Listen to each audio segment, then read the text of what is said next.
Hi everyone, thanks for coming along today. I'm just here to provide a quick update on the weather, and then I'll hand over to Victoria Dodds to give an update on the flood situation.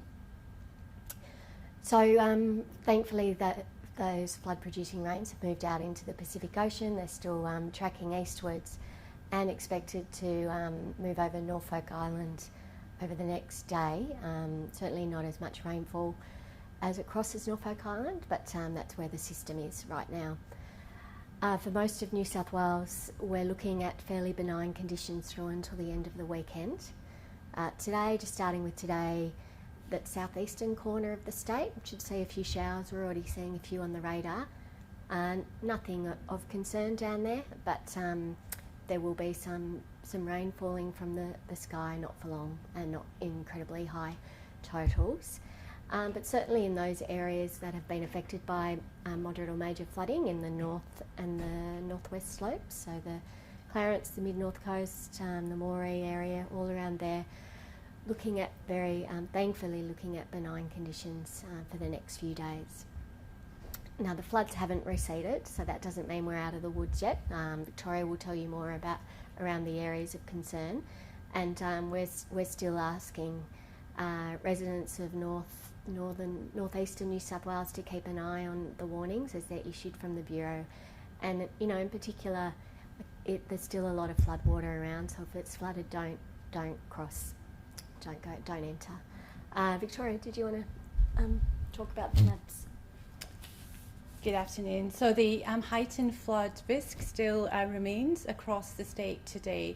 Conditions are still really dangerous in places.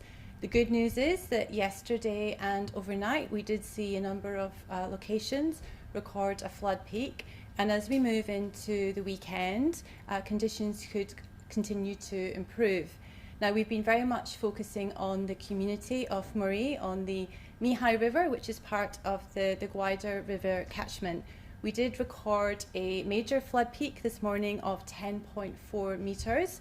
So for the community there, this is probably the largest flood they've seen in over a decade. So significant floods for the Gwydir River catchment.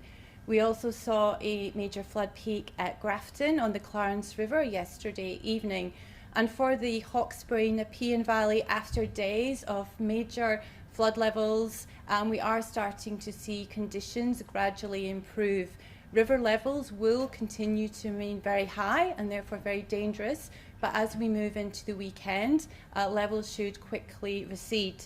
Now into the interior, in terms of inland New South Wales, we do have a number of flood warnings still in force. We've got flood warnings for the McIntyre, the Gwydir, the Paroo, the Bogan, and also the Border River area, and it will take quite some time for the floodwaters to work their way through the system. So over the last week, we've seen some of the most significant floods across New South Wales in decades. We've seen exceptionally high flood levels, high velocity flows, lots of dangerous debris in these floodwaters. We still do have very dangerous conditions out there, so it's so important to keep up to date with the Bureau's latest warnings, follow the advice of the SES.